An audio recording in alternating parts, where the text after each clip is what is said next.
Hello,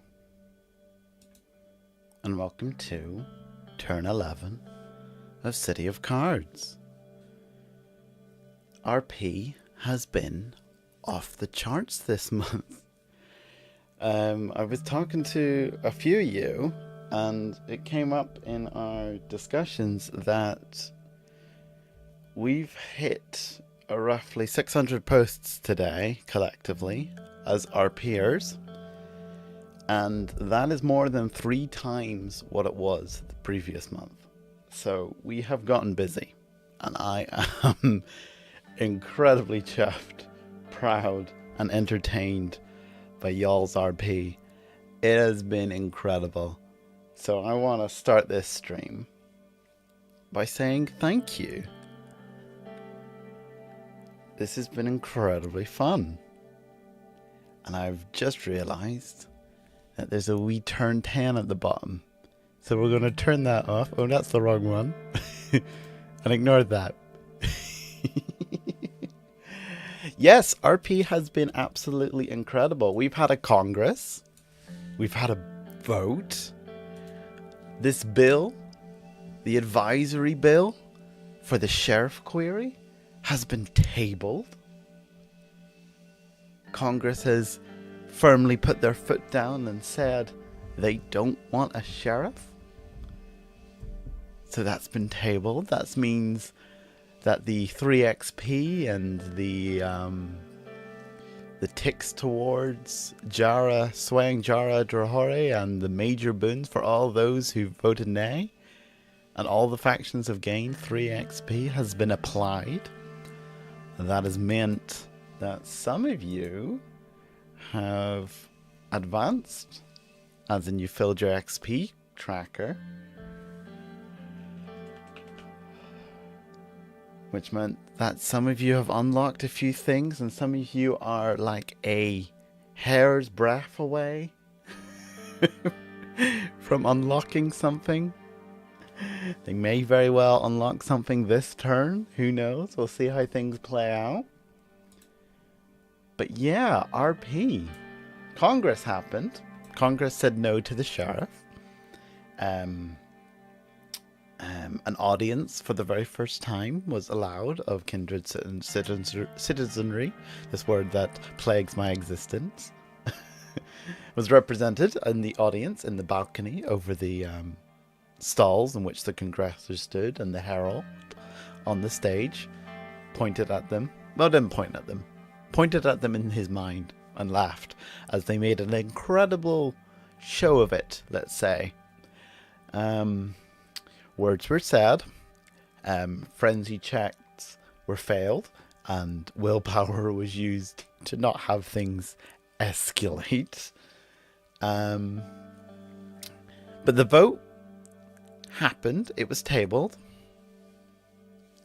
and then an alternative was proposed, and against the rules, a vote was attempted to be pushed on through, and then words were had about the fact that that was against the rules, and then frenzies happened, and then willpower was spent, like we said. It was very, very, very exciting, very entertaining. And now the consequences will play out here in this turn. On top of Congress, we've had the playing out of a congressor and the leader of the Redcoats being summoned to One Dalton by the Prince. We've had at Fort Banks, and now the Dean Winthrop House, a thin blood of the knights being educated in the ways of kindred mythology and additional things. I will phrase it that way, by Gemini. Let's say certain lenses are being put over the teachings. We have a Gemini Malkavian and the new congressor of the Patriots hanging out going to the top of the Prudential Center and looking out on the magnificent view. We've had knights be knights. We've had custodians talking in back bars. We've also had a little glimpse into Gibson House and the secret society within a secret society having its meeting and chit-chatting away. I'm trying to think, anything else? Nothing coming to the top of my head. There's been a lot of reading. A lot of reading. Oh, of course. And of course, yes, the Giovanni building. Woo-wee. We have finally managed to get to the point into the scene. Wow. Where the doors have been opened and I have finally been able to type up what is behind those doors. Yeah. I would advise reading that if you haven't, if you want to have something to concern your mind about the happenings of Boston. Woo-wee indeed. Woo-wee. Anyhow. But that's the RP. That's the narrative side of things. And although we do address some narrative here, a lot of narrative. We address a lot of narrative here. What we do here in the stream is show you the mechanical implications of everything. And as we always start, the first button we push is initiative. So, who was going to go first? The Redcoats have rolled a 6, but the Patriots have rolled a 7, which puts them ahead. The group is down at number 3, Custodians 5 in behind the Redcoats, and the Knights at 1. The Gemini League have tied with the Custodians at 5. The Boston Camarilla have rolled a 9, putting them ahead at the forefront of the NPC factions, followed by the Society of St. Leopold at number 5. Trudging in the behind is the First Light. Now we need to roll between the Custodians and the Gemini League. So we are going to roll 2 d10s. The Custodians will be the die on the left. The Gemini League will be the die on the right. The Custodians goes 3rd and the Gemini League go 4th. Right. Yeah, I'm trying to recall because I'm wanting to figure out how I'm going to do this. I'm going to do it after I perform the trades and in the factions, because some of the factions, as the tabling of this bill says, all the factions got 3 XP, and that actually resulted in the advancement of a few of the factions in between the turns, which means some of factions have either acquired a new cohort or unlocked a new faction ability, which will actually come into effect this turn. But I am going to wait until I've applied the trades between factions to show you what has been done with both of those. So first things first, I got to do the assists. We go over to our lovely status table and reveal to who is assisting who this turn. And we go to the Knights over here, click focus, and go to their relationship with the group, because the Knights are assisting the group with a single assist this turn, improving their status by 1. And we are going to go to Roll20, because we have now a fair bit of trading. Because there are so many new green lines between player factions and NPC and player factions, it means there's a lot more opportunity for trading. So, I have to go through all these faction sheets and move resources about. Grueling work, I know. But we're starting off with the Patriots, who are sending 1 rep and 1 contempt to their allies in the custodians.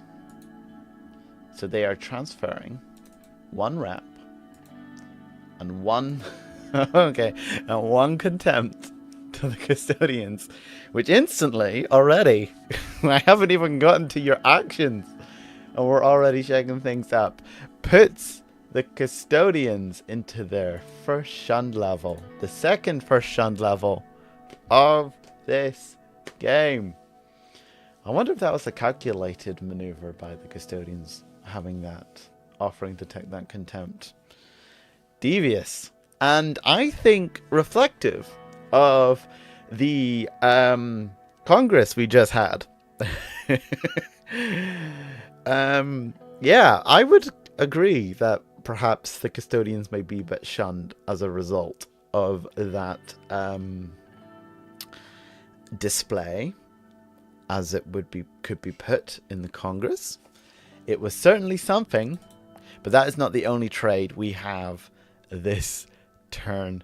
We have the group who is sending 2 contempt, because their contempt is very high.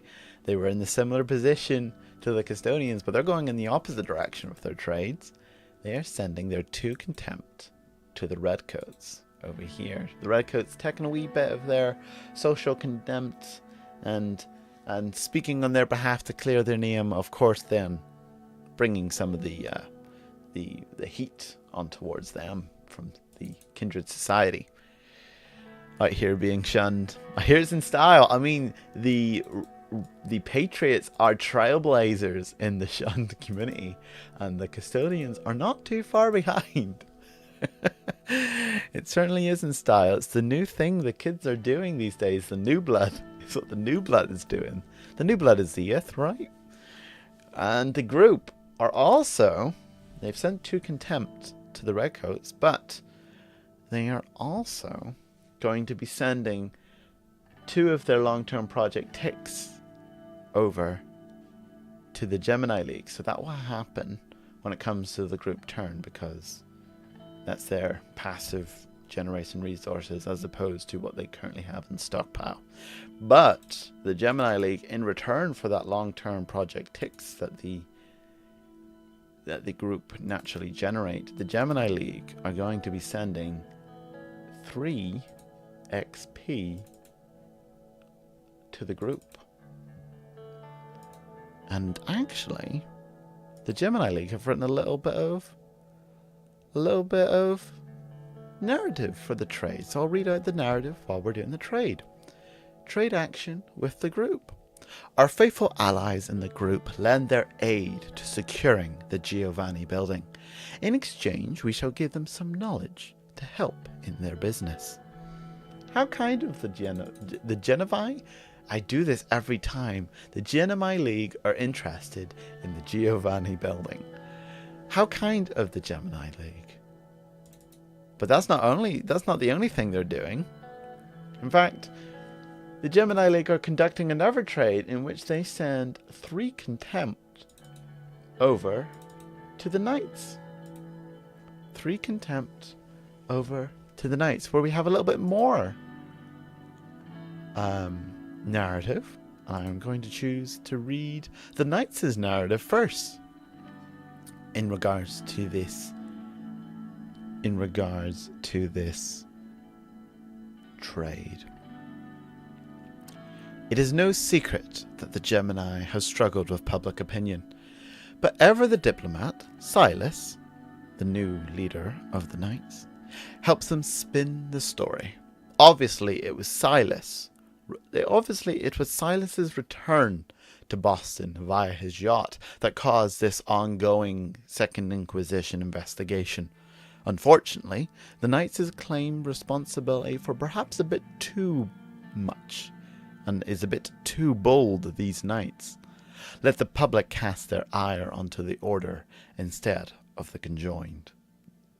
The conjoined, of course, being what? The Knights in their twisted perception of the world refer to the Gemini League. For yes, the Knights' contempt is getting a little bit up there, a little bit heated. again, I think appropriate considering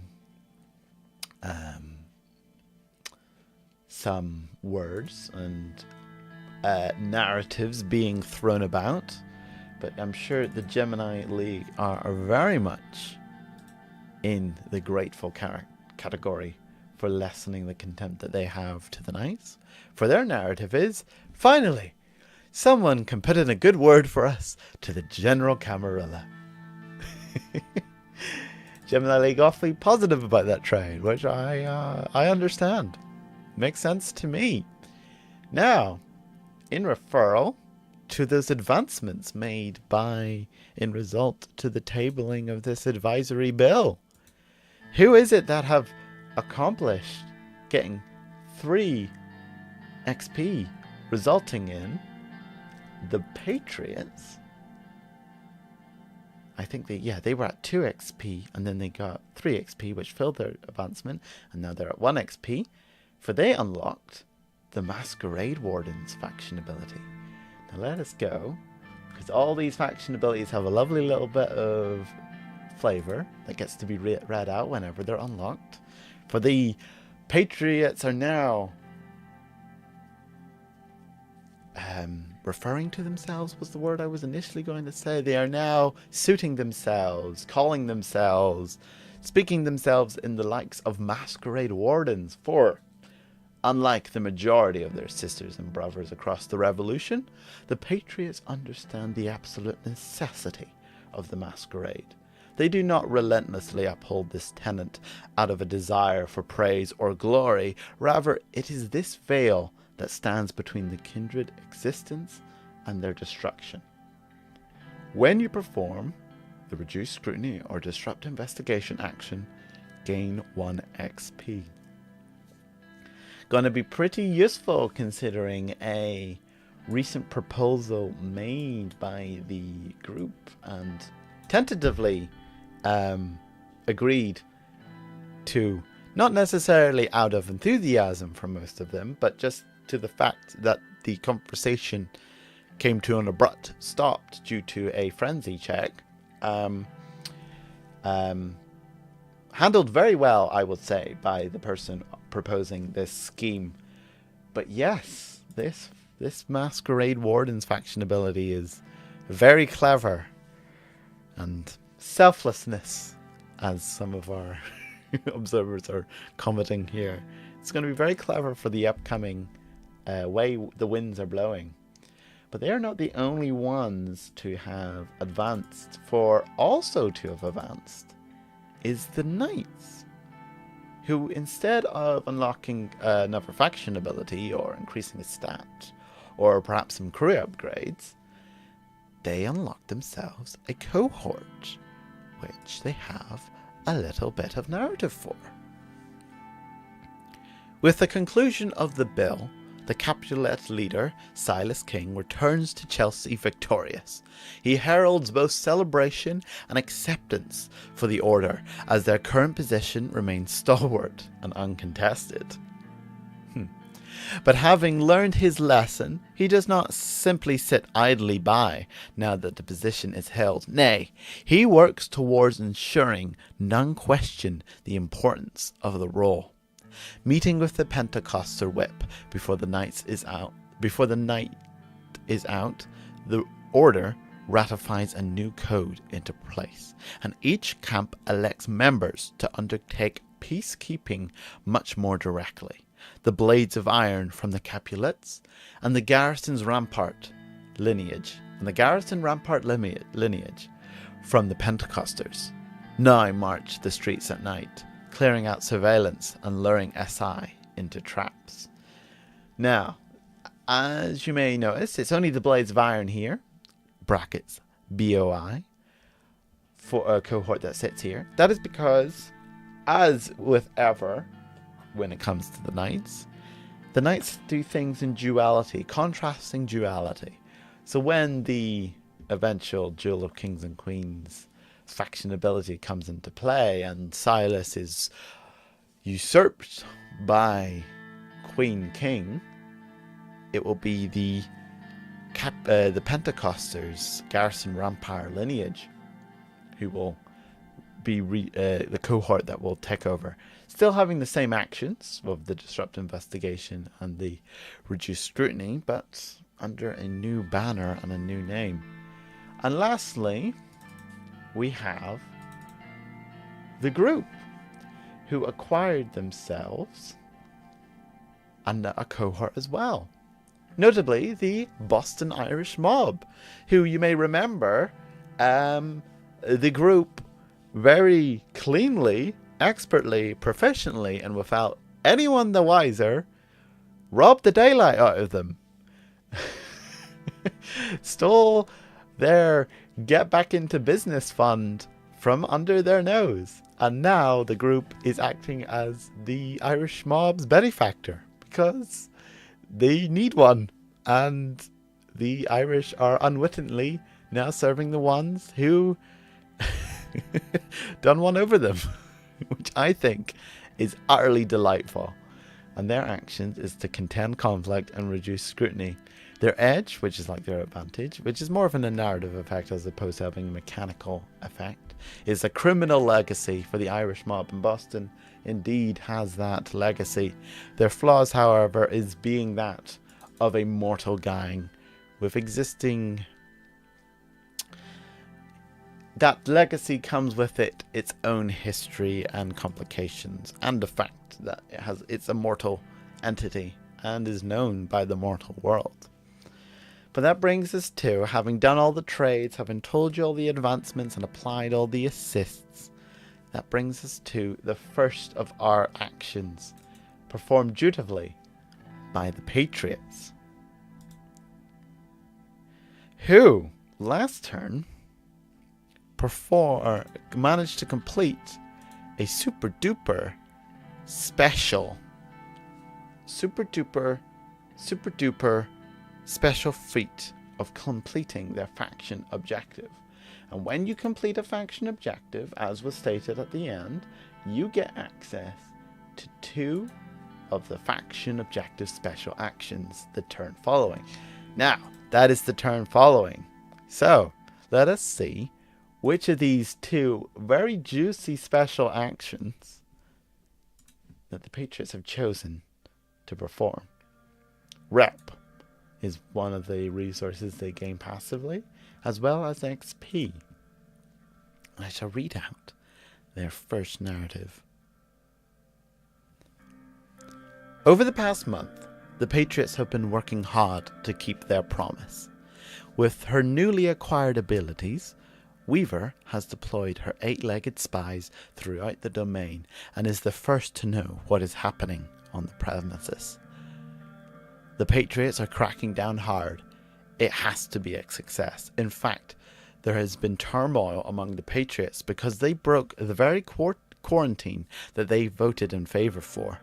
A few of their members have left the group in dismay.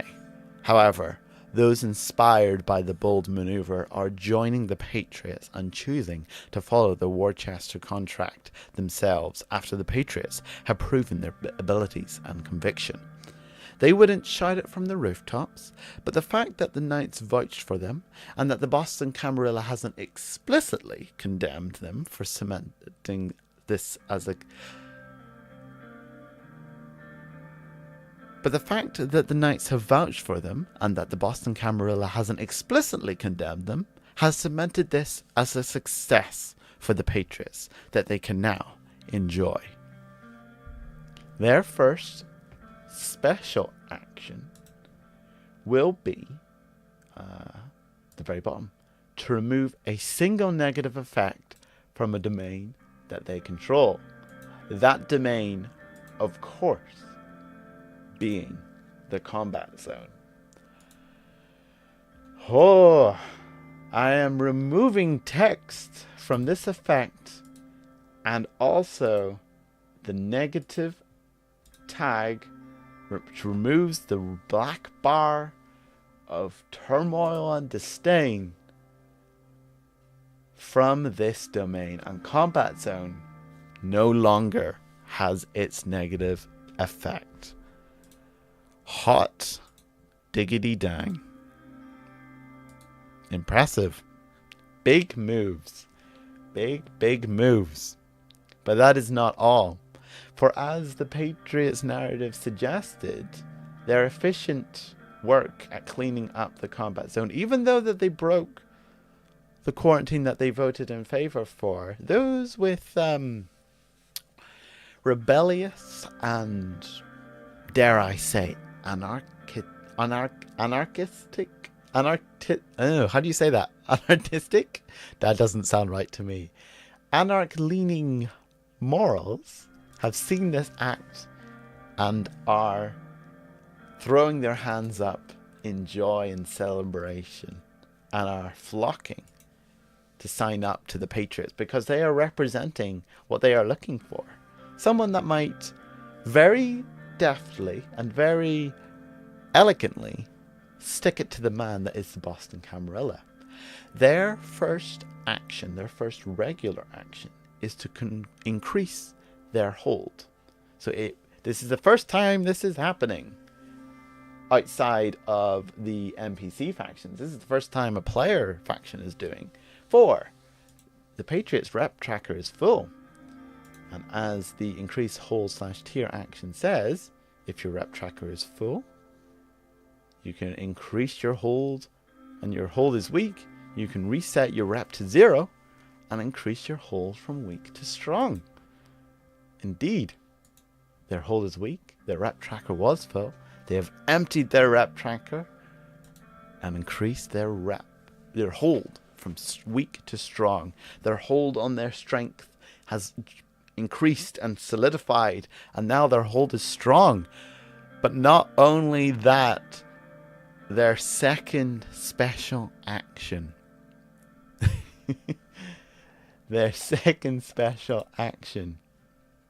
from this juicy list is to empty their rep tracker and increase your hold by 1. If you're weak, you become strong. If you are strong, increase your tier and become weak. Now, it just means empty your rep tracker. It doesn't say your rep tracker has to be full. And the Patriots have played this game very, very well. And thus, they increase their tier to tier 2, weak. They are the first player faction in the game to go to tier 2. Yep. That's a big deal, because any action that requires rolling the tier will now roll 2 dice, and it means that if you want to knock them down a peg, you have a lot more steps to go down.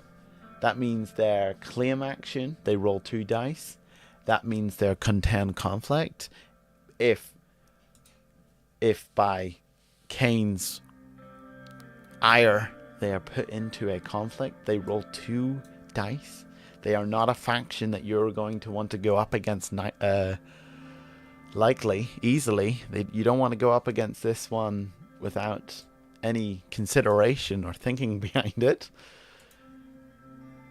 Yeah. Big moves by the Patriots, and that would be incredible. That would be an incredible turn if that was all they did. But nope, that's just halfway through their action. That's just halfway through their turn. For action 2, has a little bit of narrative to read before I declare what it is. Words must be followed by deeds. The Patriots voted that there should be no sheriff, so now they have to deal with the turmoil themselves. Additionally, it is their turn if they were to follow Mr. Cahill's proposal. As it is the Patriots' desire to see this plan become a reality, they cannot fail in its opening month. There are rumours that the Knights are also acting on their own accord, but a separate operation by several parties may be fruitful. Yes, they are performing a disrupt investigation action targeting the Society of St. Leopold's Clock to investigate the Winthrop Yacht Club domain. Yes, I've alluded to a proposal made by the group in Congress after the vote, and that proposal was that a chore list, to have no better words to use, I'm avoiding all the other elegant words, to use a crude metaphor, a chore list to the various factions, that each faction in turn, when it's their turn in the month, should be performing either disrupt investigation actions or reduce scrutiny actions to manage the scrutiny and SI problem that the city of Boston faces. Eagerness was expressed across the Congress, and in fact, what became a one faction per month became two factions per month. And the first two factions on this chore list were the Redcoats, who are up at first place, and the up at second place, and the Patriots, who are in first place, which is quite narratively appropriate that they rolled the first two places in the initiative tracker. That's quite impressive of me. Well done. Well done, initiative dice. Good job. But yes, as their narrative suggests, the Patriots are coming out swinging, and they want to disrupt the investigation that the Society of St. Leopold is conducting in the Winthrop Yacht Club. And yes, that is correct. They have elegantly set up their turn to be rolling tier after they've improved it. So they, in fact, will be rolling 2 dice. Da da da da da da da. They are not... I mean, do they even have the coin? They don't even have the coin. They are not spending any coin because they don't have any coin to add a bonus dice. So that will be 2 dice that they roll. And they roll a 5. Which means they remove 1 tick and gain 1 scrutiny on the Code Enforcement Police domain. So I'm going to do that before I forget. That moves it from 1 to 2. As this loads, I make sure this saves. I don't want this to blow up in my face. Not on stream. That would be embarrassing. Thank you. Thank you, QMU, for not blowing up in my face. And we remove 1 tick from their investigation. Can't the SI have anything nice these days? Giddy Aunt. How rude of the Patriots. The SI are just trying to do something, complete a clock for once in their lives in this game. And you're not having it.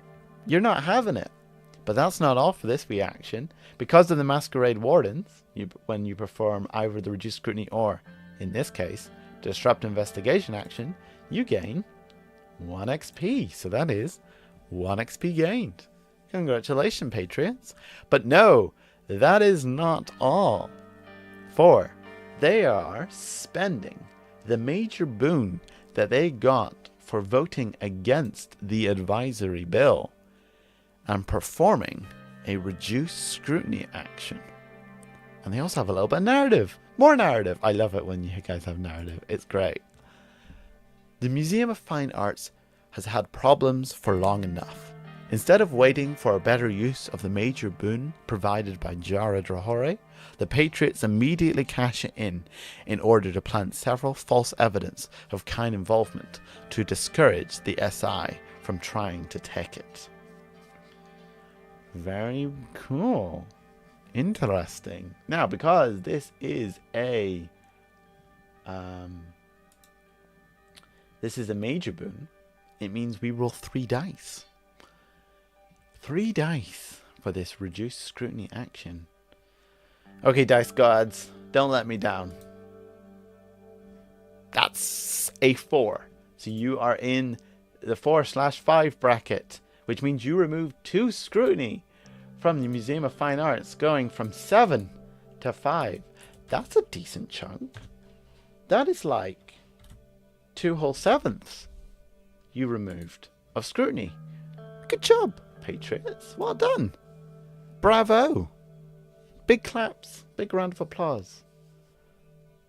For that was a mighty turn. The very, very, very first tier 2 player faction acquisition in the game.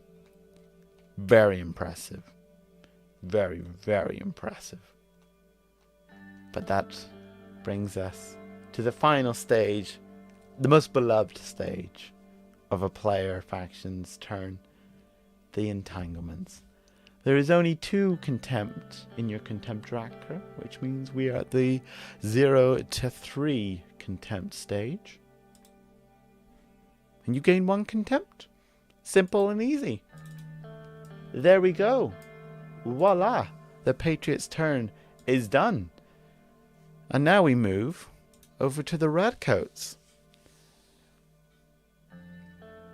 who have written us perhaps the most narrative I have nearly ever seen in a single faction's turn.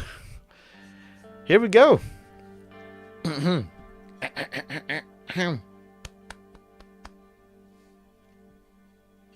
More evil gets done in the name of righteousness than any other way. Glenn Cook. The summer 2025 congressional meeting came to a close, and with it, the bill that Sir Humphrey Morris so adamantly fought for failed. And yet, for a failure, Humphrey felt rather pleased with how the Congress turned out for him. To call it a failure was perhaps exactly what Humphrey wanted.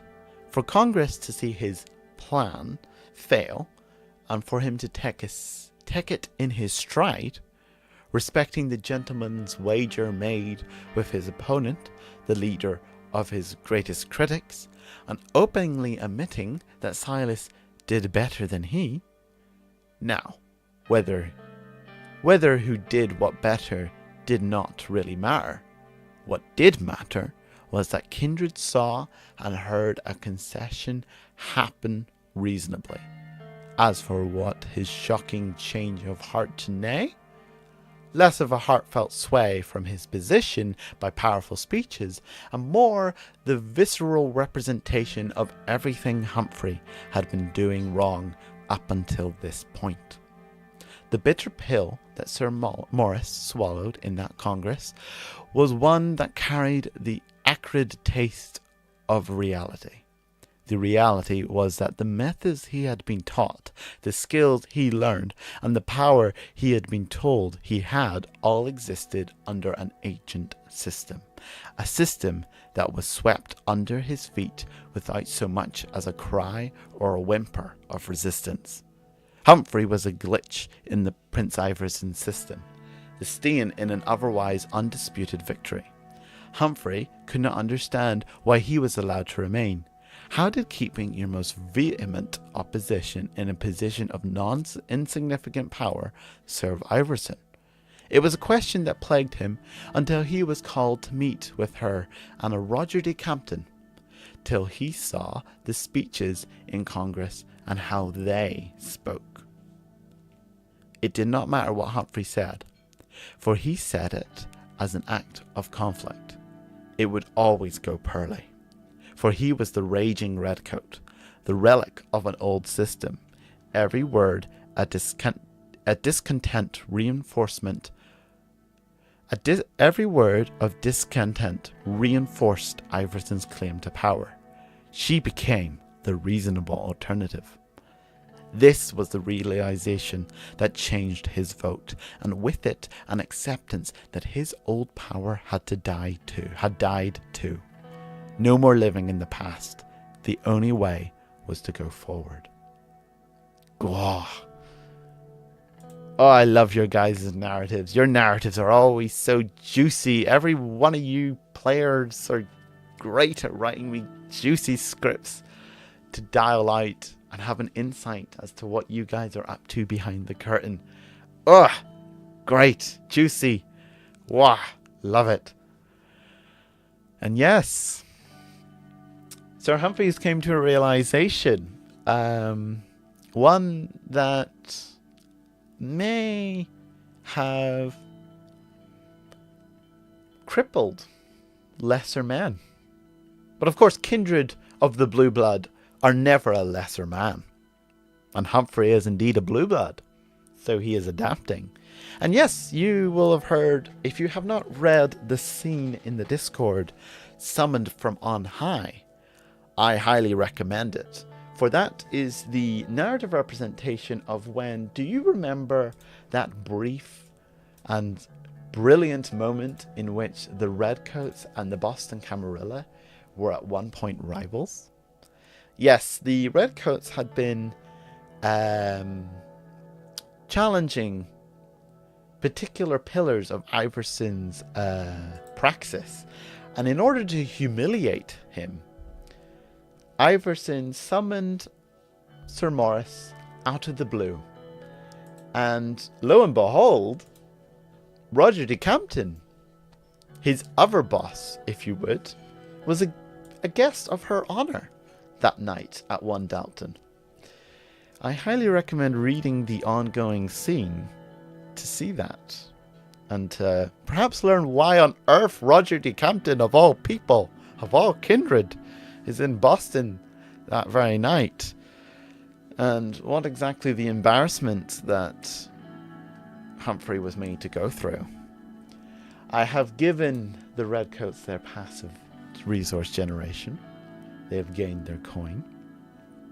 And their first action of the turn is to, in fact, spend the major boon that they acquired from George Rory in Congress for voting nay.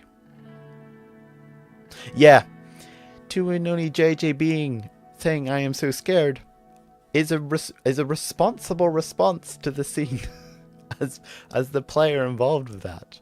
I validate your scaredness.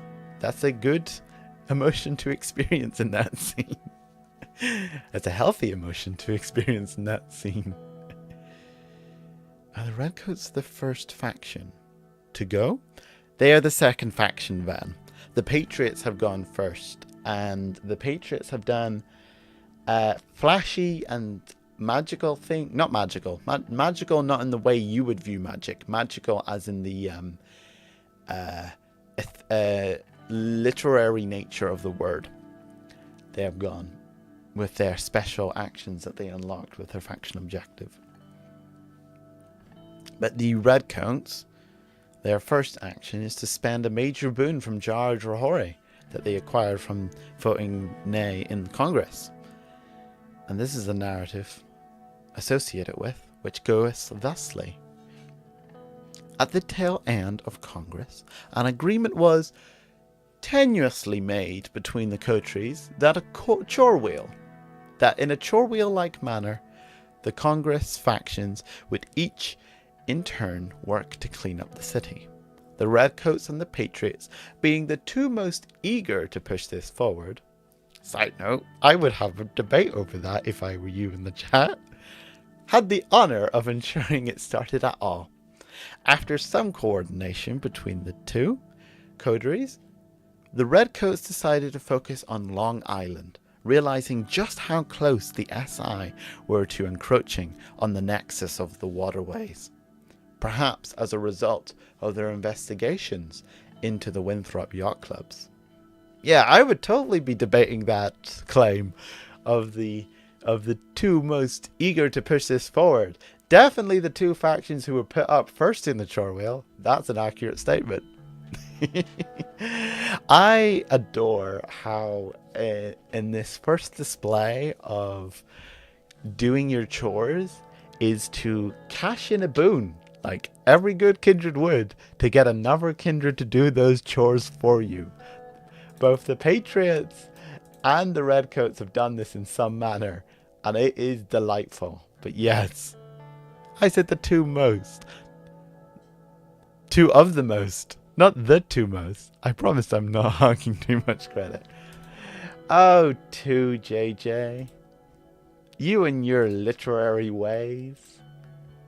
Your silver tongues. And your method of words. Now, scrutiny at Long Island is sitting at 7. They are indeed. That's a domain on the precipice of going under the magnifying scope of the First Light and Society of St. Leopold.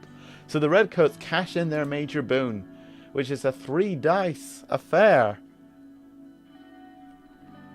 to reduce scrutiny on that domain. That's a 6.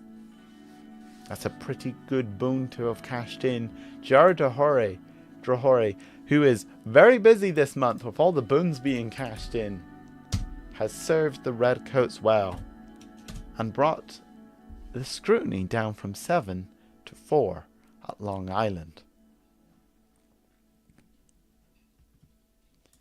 You are correct, Kazuma, as one of the Patriot players. The Patriots did indeed use one of their regular actions to do their chores. But they also did use a boon. I'm not, the statement wasn't inaccurate, okay? Bravo, Redcoats. That chore was well booned. Now, we move on to their first regular action, which has a lovely narrative. Sometime following the eventful Congress, and after a period of somewhat peace reigning over the city, 2 coteries would get invitations to attend a private gathering at Omni Parker House. Omni Parker House being the famous hotel in downtown Boston. What was discussed at this meeting is entirely unknown to any who was not in the room where it happened, but one thing was for certain: the Redcoats must have been confident with whatever plan they were executing, for a direct invitation to Omni Parker House was not something gone unnoticed by Kindred, and they would surely have to smooth over relations with the rest of the city before they were accused of playing favourites. Kindred gossip and ego truly was rivaled by that of playground politics. I love it. Brilliant. Yes, the first regular action that the Redcoats are performing is indeed the host reception action, which I think is the first time that this action is being used. Here at the bottom, yes. The host reception action, which increases the starting status between the acting faction and the target faction, whilst with the acting faction gaining contempt and XP by the result, and both for factions receiving rep by the result.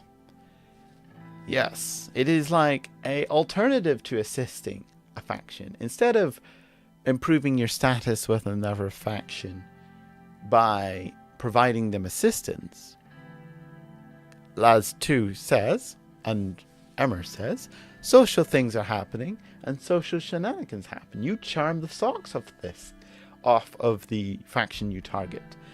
In return, depending on how well you do, the contempt of Kindred society can rise. So, who is it that they are targeting? Why, it is none other than the group who they are targeting. Now, you roll social, for which is the highest stat of the Redcoats. We're going to click the social action. No. They only have the 1 coin, and I am not seeing in my notes any spending coin for bonus. So it's just going to be the 2 dice. That's a 6. They are already allies, so it's probably not too surprising. But what does a 6 get us for the host reception? 1 contempt, only 1 contempt, 2 XP, plus 2 status, and both factions gaining 1 rep. They have become best friends. Unfortunately, plus 2 isn't quite the most effective, because the max status you can get is 4. But yes, the Redcoats and the group are the first... Are they? Yes, the first faction in the game to have acquired a +4 dynamic between one another. They're best friends. They are best friends. Now, the Redcoats only gain 1 contempt for rolling a 6. They gain 2 XP, so that is an advancement which they have put down in their notes here, which I will tell you shortly what their advancement is going to be. And also, both of the factions gain a rep.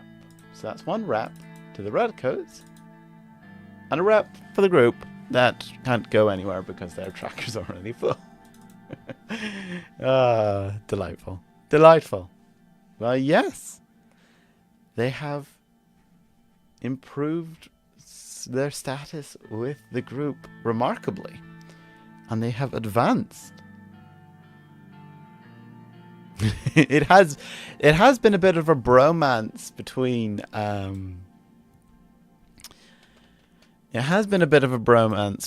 Humphrey and William. Humphrey of Redcoats and William of the group, hasn't it? I mean, it's only fair. That's why only a tiny bit of contempt is generated. But yes, I have here in the Discord channel what the Redcoats would like to advance. For they would like to use their advancement, fulfilling their XP tracker, to create a cohort. That cohort being Law Office of Harrison and Smith. They've got a law office underneath them. Giddy ant. Now, these are legal specialists met by Humphrey during his many nights spent within the Consulate General, who specialise in real estate projects and developments, working for Sir Maurice to investigate and clean up any real estate legal issues, ensuring no trace of criminality of any sort remains. Love it. Do we have their actions? We do. Their actions is resolve event. And resolve events. And reduce scrutiny. We don't have edges and flaws in yet. But that can come in due time. A fancy cohort acquired by the Redcoats. Now, their second action, for they did mention not one faction being invited to the Omni Parker House Hotel, but 2 factions. For their second action is also another host reception action. This time, targeting the Gemini League. So the Gemini League and the group have been invited to the Omni Parker House to discover what it is they've been invited for, and to discuss some sort of thing. I wonder what it could be. Scratch his chin adamantly as he pushes the button to see how well the Gemini League are hosted at this reception. It's another 6. Hot diggity dang. The Redcoats are on a roll. This host is like one of the best hosts that were ever to have been receptioned. 4. We increase the status by 2 between the Redcoats and the Gemini League.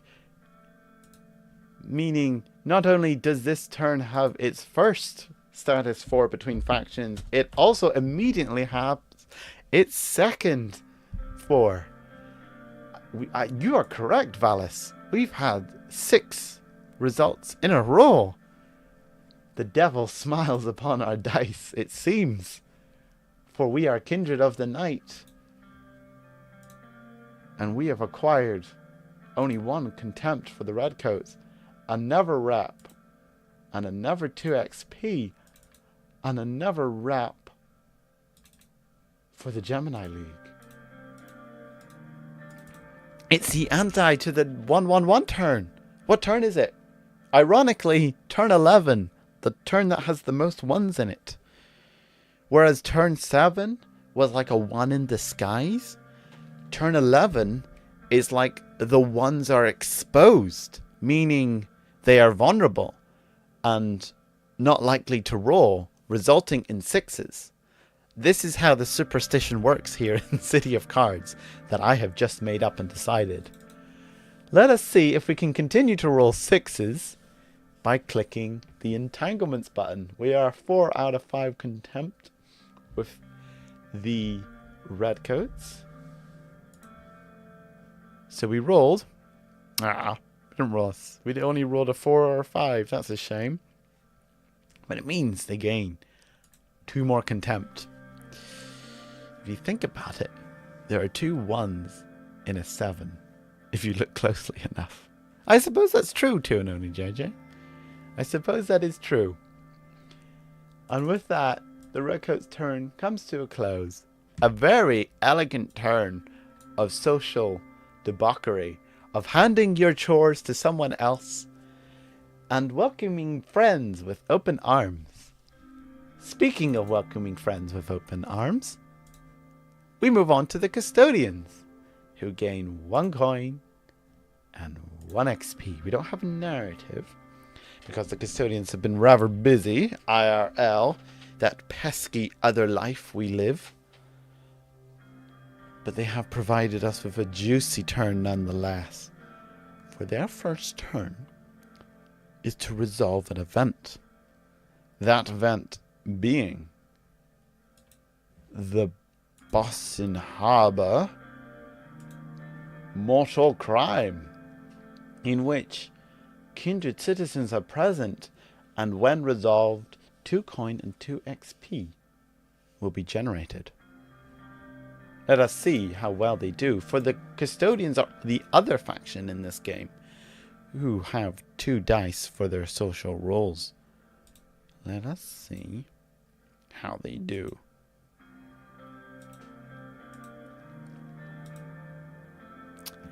That is 2 frees, which unfortunately is the bottom rung of the resolved event. Set of results, which means they gain 2 more contempt, which, again, feels narratively on brand. But they also gain 2 XP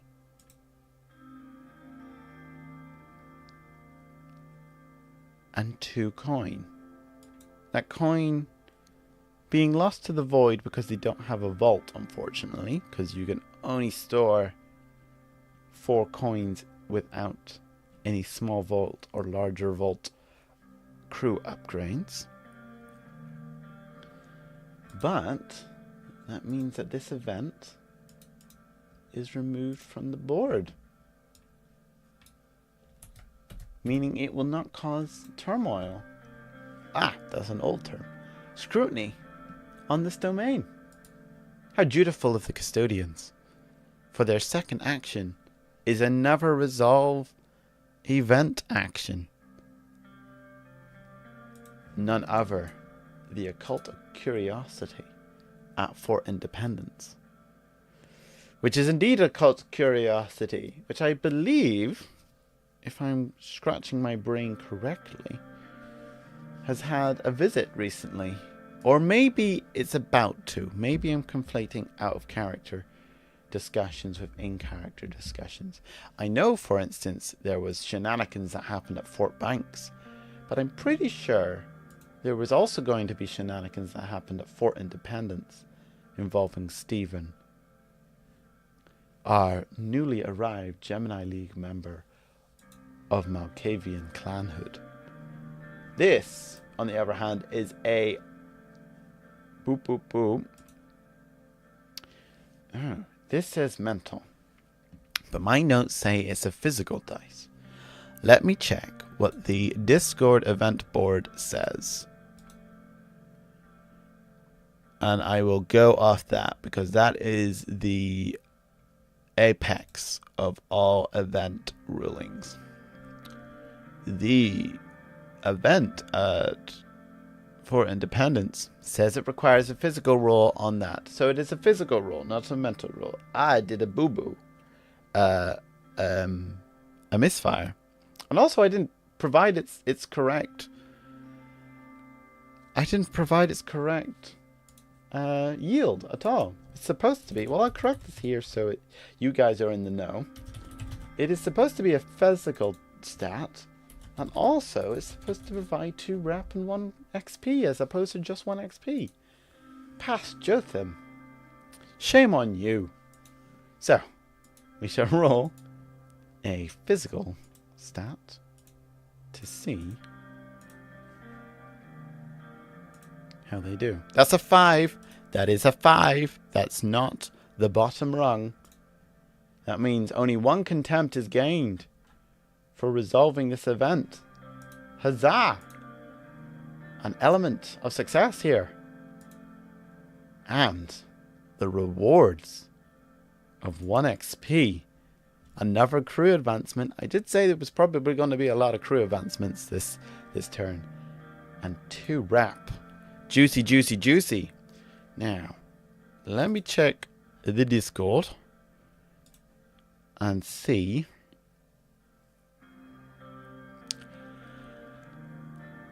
No, I do not have in my notes, nor do I see quickly on the Discord channel of the Custodians' private chat what it is that the Custodians would like to use for their advance.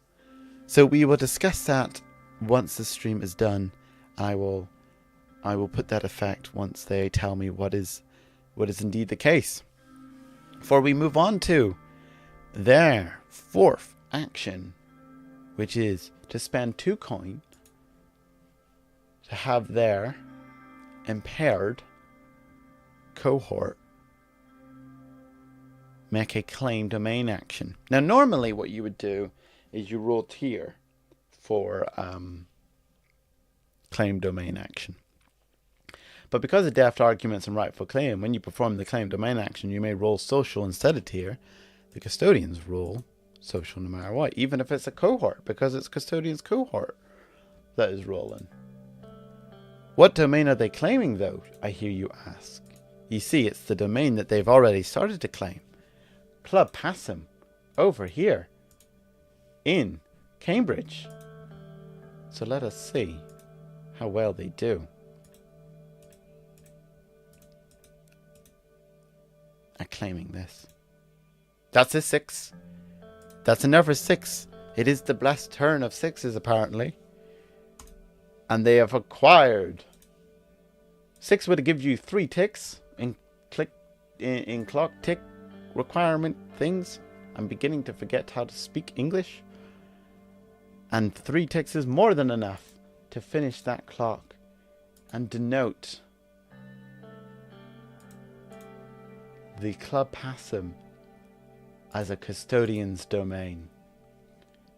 I'm going to quickly add that to their little lair. For they have now gained, I think, yeah, they may... Do the Knights have this? No, the Knights don't have it. Yeah, they are in fact the first faction in the game to have an income of all the base resources. A pretty mean feat, if you ask for me. Yeah.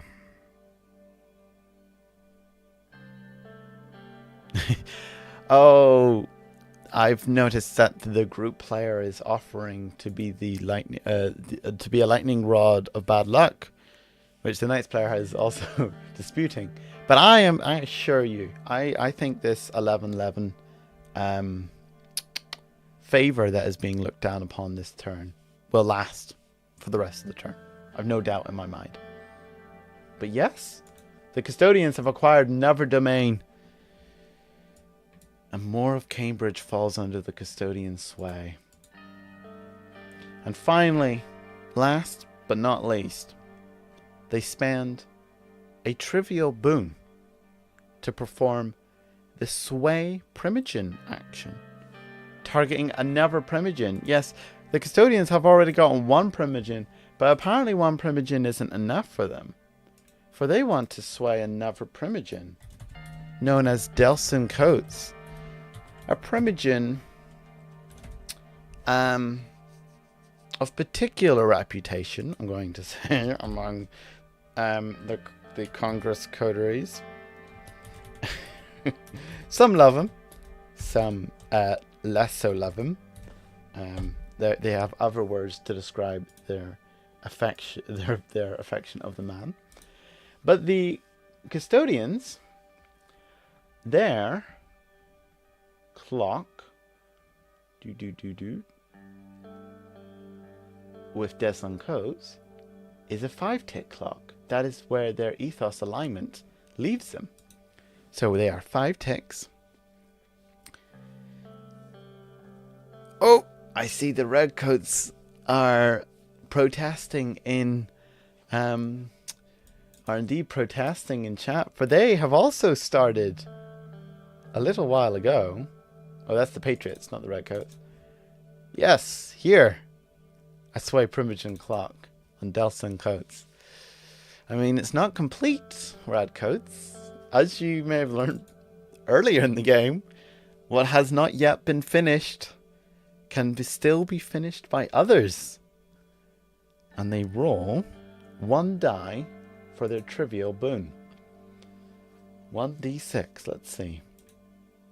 That's a 5. That's 2 ticks. Not 3 ticks. 2 ticks. And oh, no, not equal distance.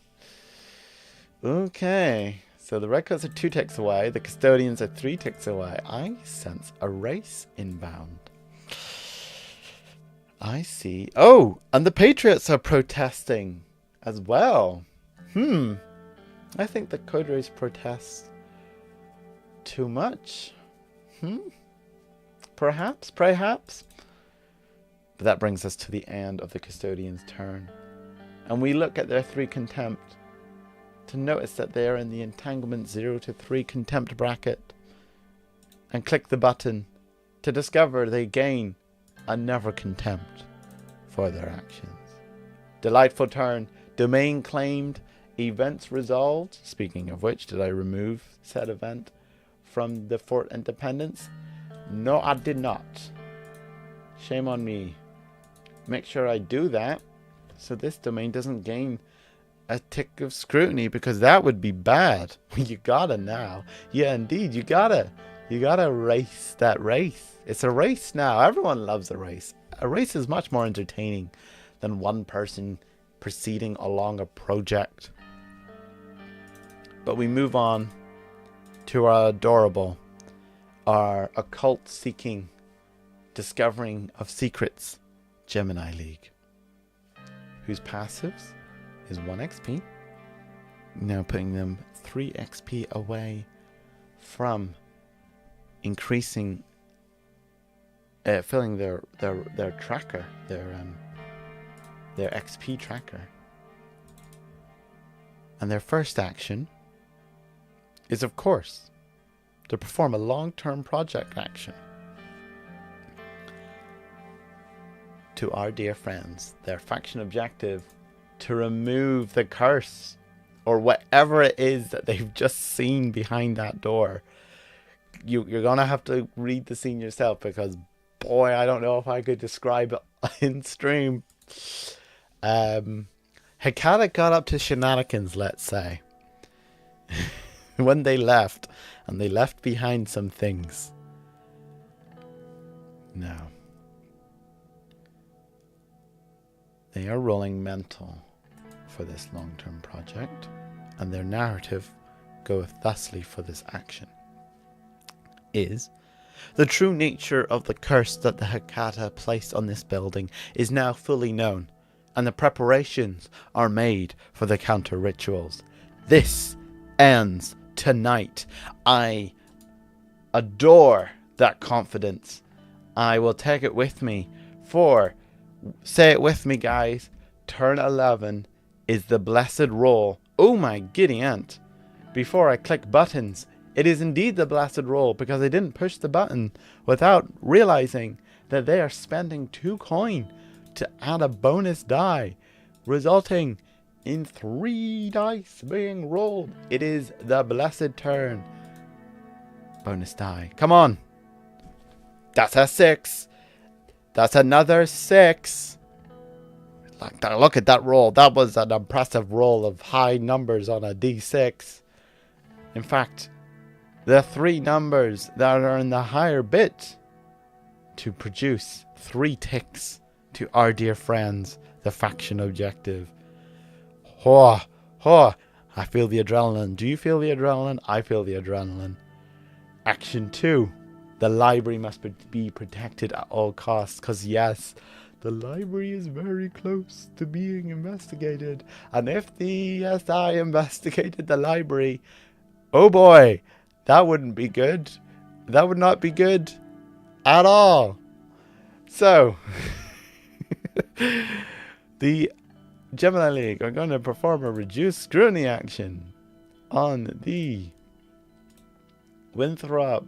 Dean Winthrop house, which is the library, which needs not to be investigated. So, let's see. Okay. The blessing has worn off a little. We need to squeaken it up with a little bit more. What's the opposite of holy war? Heretical oil. But that is still progress made. It is now only 4 out of 8 as opposed to 5 out of 8. And last but not least, if Isabella has to deal with an investigation at the library, I swear, says Sven, the player for Isabella, who is the what's the word I was going to use? I was nearly going to say tailor of the house, of the library. But that's not the job that exists within a library. It's a librarian who exists in a library, not a tailor. Yes, unholy mod would be the counter to holy water. We're going to squeak this muddy with some unholy water. Bring back our blessing and roll the 3 dice major boon that the major boon that Jara Drahori is providing for her long-term project action. Because yes, whilst it could have been a reduced scrutiny action. You see in that first paragraph on the right column, it's reduced scrutiny action or a long-term project action, which is indeed what this is, which means 3 D6s. That's a 4. Oh, that's 2 ticks. Unholy mud sprayed on Dean Winthrop House. I don't know if that's great for like appearances and welcoming guests, but okay. Curator is a good word. I appreciate that, Ben. Yes, you're right. But we are 1 tick away. We are 1 tick away from completing the faction objective, from resolving the ghostly nature of the Giovanni building. 1 tick away. Let's go, says Van. So close, says Kazuma. We are so close. But we are brought to the entanglements. We are at 2 contempt. We gain 1 contempt. And I bring with you excitement news. Exciting news. For, as it was revealed earlier in the trade between the group and the Gemini League, the group offered up on a pedestal their long-term project ticks that they produce from the Deer Island water treatment plant and the Gibson house to provide to this clock. And 1 tick is all that's needed to complete the faction objective. The second faction objective of the game is completed, none other by the Gemini League. There you go. Absolutely, that is the right reaction, man. You should feel proud, Gemini League. A momentous effort has been put into this. If you players that have been at this from the very beginning, yeah, you know, there has been so many dice rolls towards this, so much effort, so much scrutiny acquired, so much scrutiny cleaned up, so much narrative, so much riding on this. And yeah, after discovering what is behind that door, thank Giddy Ant, we had the Gemini League and the help of the group from a significant portion of it. working on this case because my giddy aunt did somebody need to. Just going to take a quick glass of water so that I'm not too crackly for you.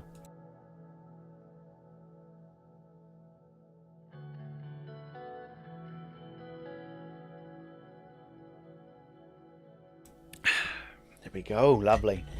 Lovely, lovely, lovely. Now, bravo to the Gemini League.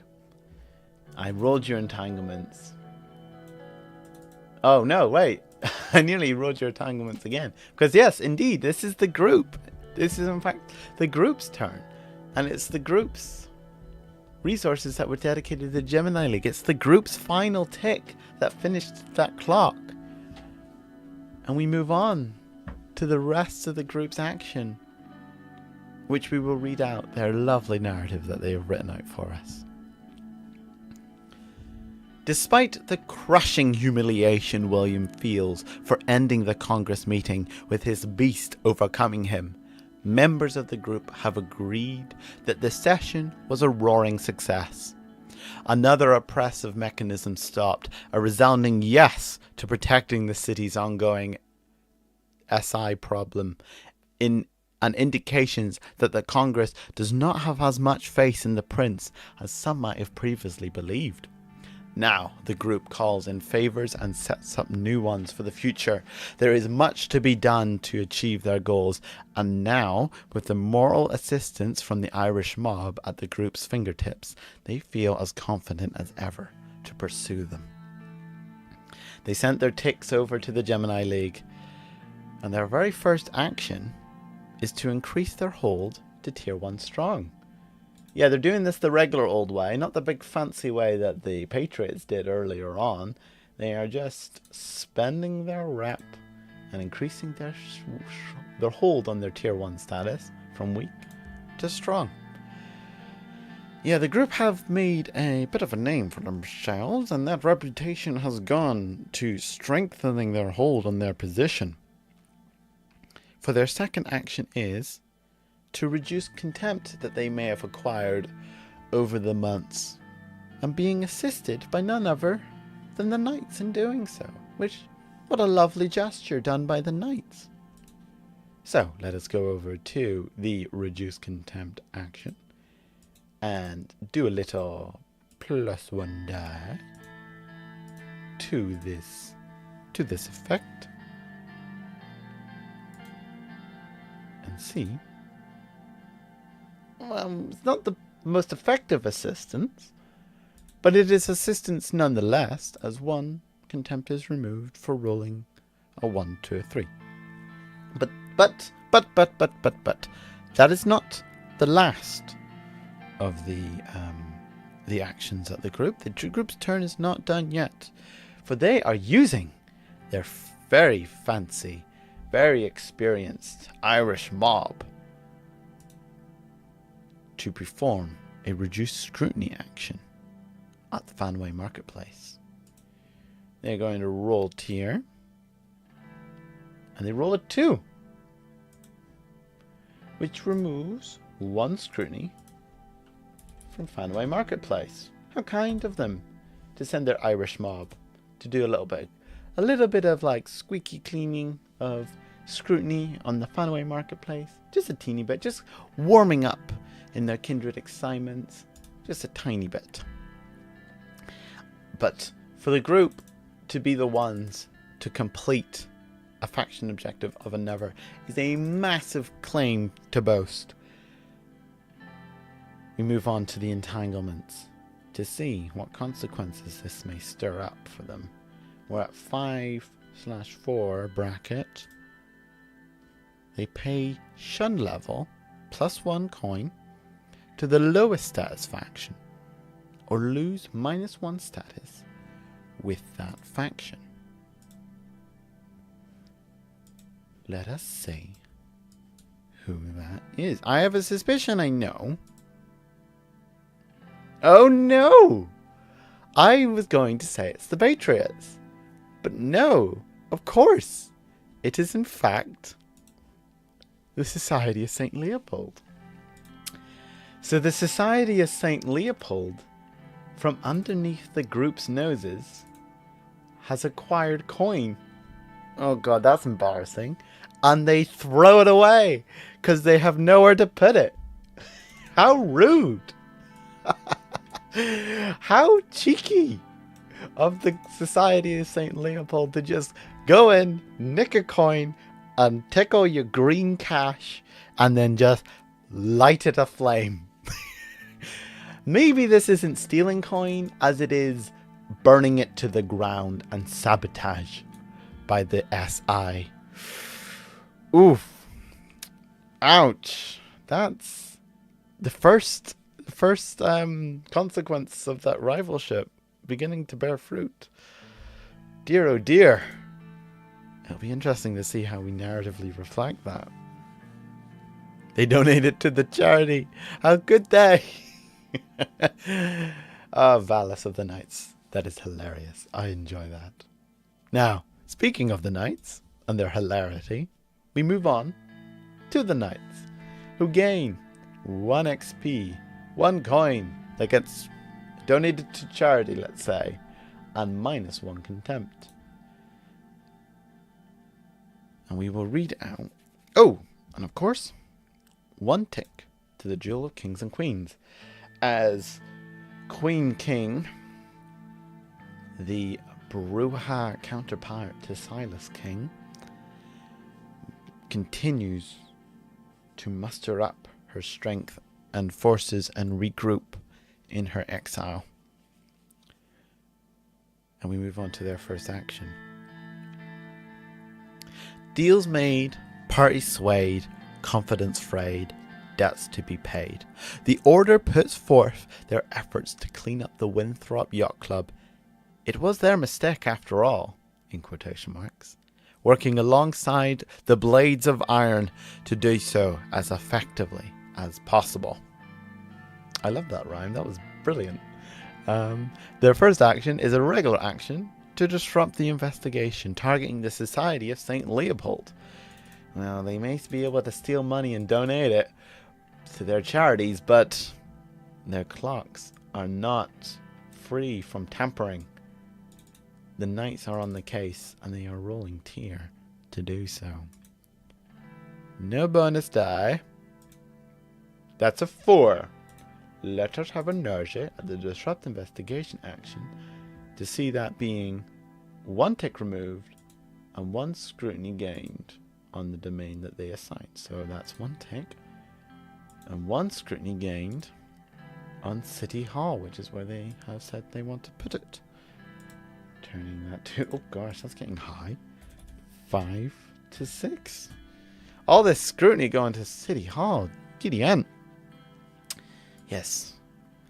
The Gemini League in chat thanking the Knights for their service.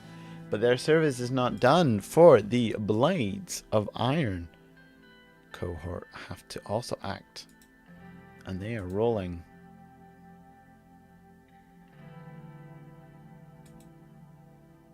Oh, that's a 1. That's not quite as effective.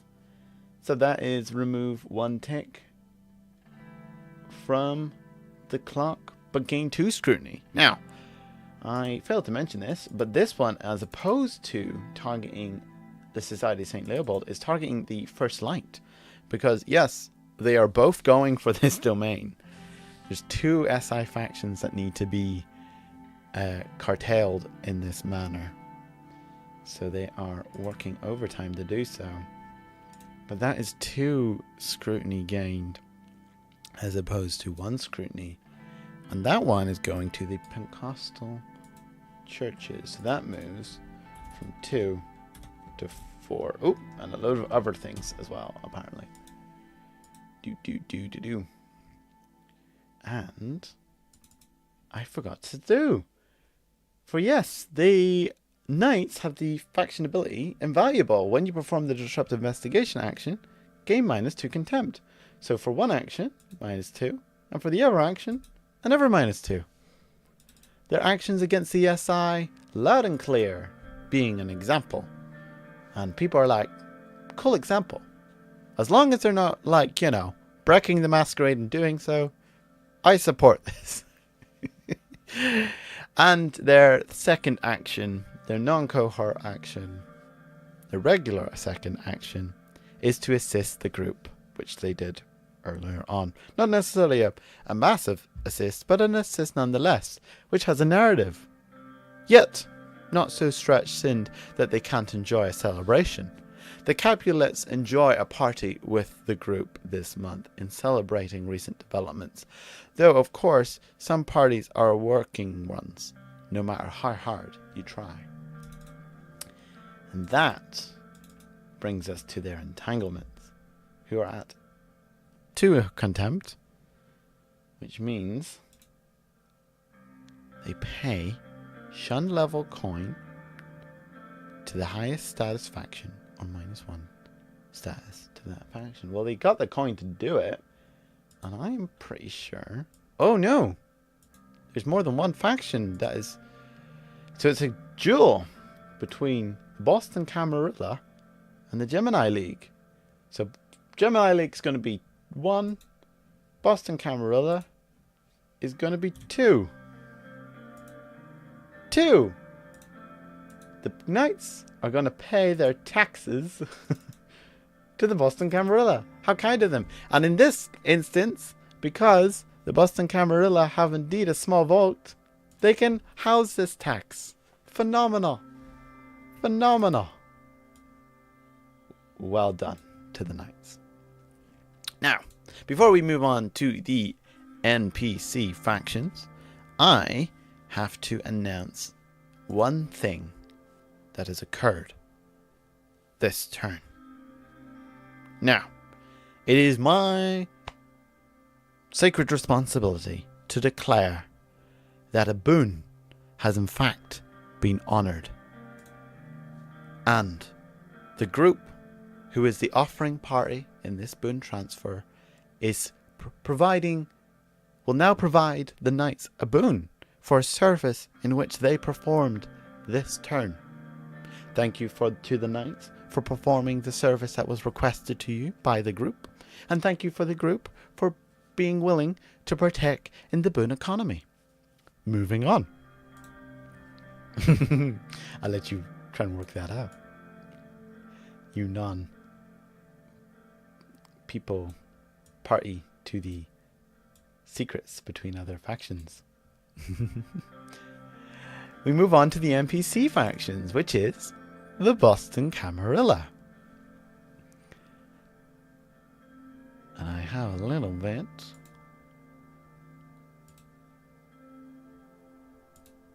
of a narrative to read out after they gain their 2 rep and their 1 coin.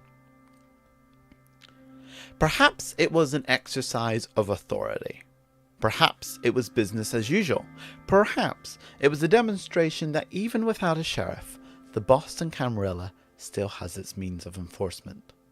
Whatever the underlying motive that may or may not reside within the operation that was jointly organized and arranged by Primogen Delson Coates and Primogen Jara Drahori, and authorized by Prince Iverson herself, the hounds of the Boston Camarilla rounded up a small collection of Thinbloods who were illegally residing within the Rivermark apartments in the Cambridge neighbourhood.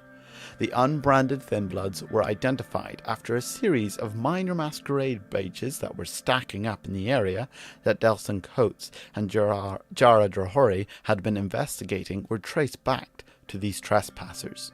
The hounds obtained the Thinbloods and brought them to Delson Coates, who, upon confirming that they were in fact, indeed, unbranded, brought them before the Prince Iverson, in which she personally ordered the beheading of these criminals.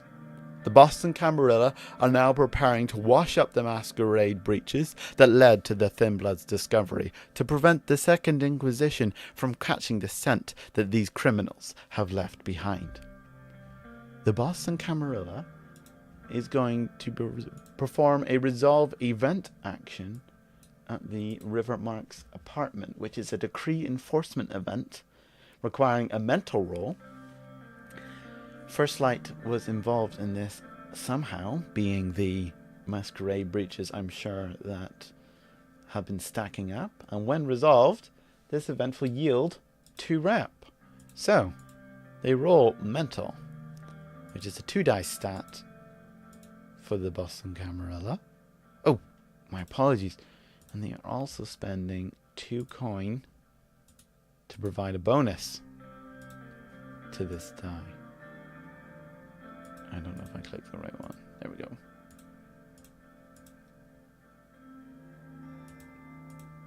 Yep, and then a bonus 1 die. To roll a 5 to gain 1 contempt from the roll and 2 rep. So indeed, yes, they're not your Thin Bloods, Kazuma. They are unbranded Thin Bloods. You wouldn't be harboring unbranded Thin Bloods, would you? You're not a breaker of the law. No, you're a loyal, law-abiding citizen. That's what Amber is, your character, Kazuma. Isn't that correct? Now, let us see what the entanglements are for the result of the Boston Camarilla's actions. They sit in the 4/5 bracket, which means they gain 2 scrutiny to a domain. Now, let us see. No, never, says Kazuma, completely convincingly. We have the Berklee College of Music, which is 1. The Grand, which is 2. Red Salon, which is 3. And, okay, that should be 2. So 1, 2, 3, 4. That's all the Boston Camarilla domains.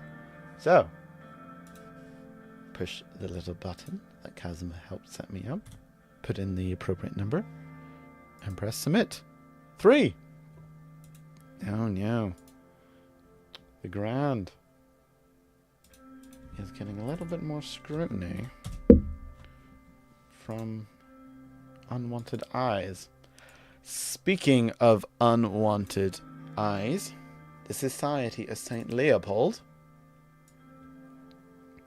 is conducting their affairs. What do you mean that's worrisome? What are you talking about, Van?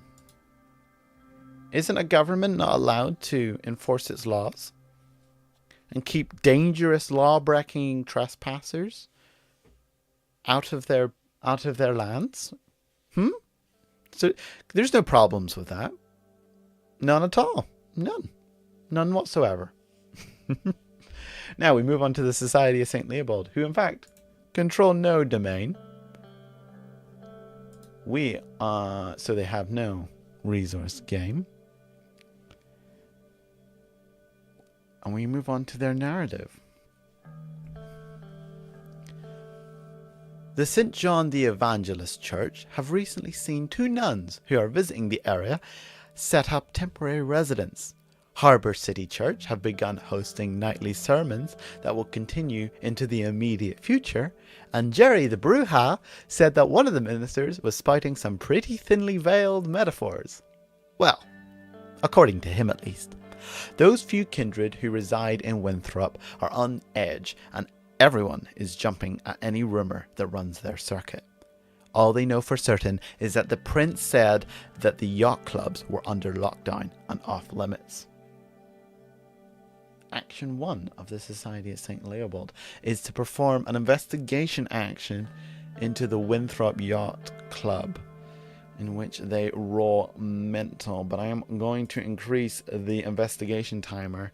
They only have 2 turns left. This is their second turn out of 4 turns. After this turn, they only have 2 turns left to finish this 6-tick clock. Let us see how the Society of St. Leopold do.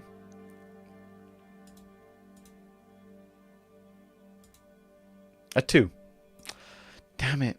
You guys have really stunted their progress. They were at 3 ticks and now they're at 2 ticks. Curse you. Boston Camarilla coteries. And now we move on to their entanglements, in which they are at the 6+ bracket. Gain 2 contempt and +1 harm to a cohort. Well, they're full up on contempt. And I have to work out what happens when when they fill up on contempt. I will devise a rule and get back to you after, because I failed to realize that this could occur.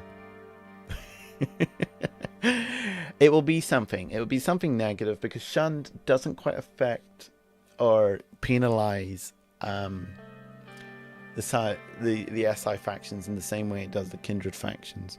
So we'll figure something out. We will figure something out. But that brings us to an end to the Society of St. Leopold's action.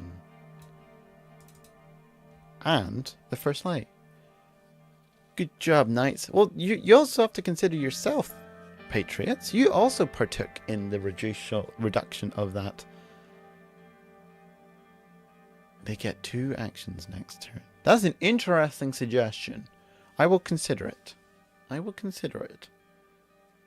That is a okay. There's some positive actions around that. That is an interesting idea. I quite like that. I will make a note of that. Thank you for the suggestion. But we move on to our final, if not most beloved, faction, the First Light, the government, SI, trying to put a stake in all our hearts, truly where stakes belong, and their narrative goeth thusly. There's a blackout van that just appeared in one night in the car park just outside Winthrop Elks. It hasn't moved for a month now. Tracy reckons that it's too bloody cliche and overt to be actually hunters, so it's more than likely innocent. Either way, print that domain into lockdown, so I'm not poking my head into any van just to be beheaded for trespassing and breaking decree, says Jerry the Bruja. Action 1. Perform investigation action on the Winthrop Yacht Club. A 6-tick clock on which they roll mental. They have no ticks now, thanks to the Knights, but they do roll 2 dice, so you would think that they would do well. Nope, they only get the 1 tick. This isn't going very well, SI. You're not really doing good process. Maybe I feel like Tracy's right. That blackout van really is nothing, because I don't see much evidence of progress you've made at all, Knights. None whatsoever. Right here. That brings us to an end of this turn, in which I get to unveil you what the events are for next turn. So, you guys have the events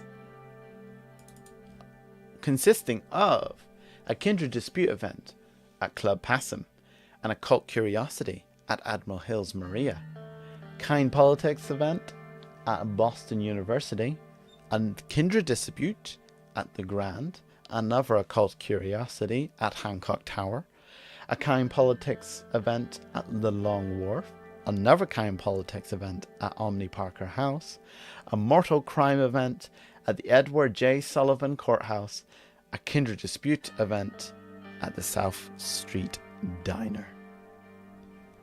And I will thank you all for a phenomenal month of RP, an exciting turn.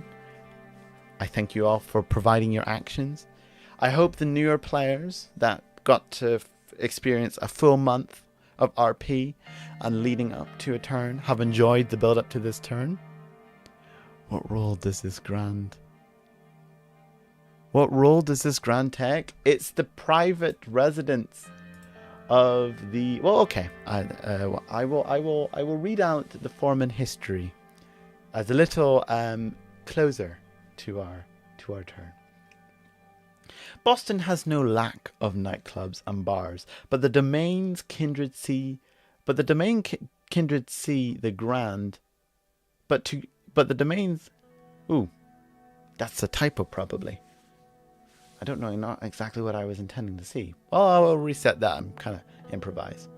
Boston has no lack of nightclubs and bars, but the domains Kindred see the Grand as a special kind of venue. It has a Vegas atmosphere with an excessive number of bulbs illuminating the club with iridescent colors, A regal glass staircase leads down to the dance floor. The furniture's all gold, leather and velvet. VIP lounges exist for people who book and pay in advance. Celebrity DJs come in weekly to work the turntables. There's little the Grand can't offer. Almost as if catering for Kindred, the Grand website states, it's your time to live, so hang on for dear life. Iverson uses the club as her personal court for leisure activities, and unless specifically given permission, none but her are allowed to feed on the premises. Historic punishment for doing so has been harsh indeed. The event, what role does the Grand take for the event? Ooh, okay. Does it not say? Oh no, if it doesn't say, that's me messing up. Oh, it doesn't. I have failed to do so. Okay, I will fix that and let you know. And make a big giant LED sign so you know what the role required at the Grand for the Kindred dispute. Because currently everyone's shrugging their shoulder on how to resolve this Kindred dispute. But apart from that, I look forward to continuing reading your guys' epic RP. I look forward to talking to you in Elysium. And I look forward to presenting the final turn of Season 1. Which will mark an entire year of this game having been played. That's crazy. That's crazy, guys. How time has flown with the fun we've had. You guys are awesome. Have a phenomenal day.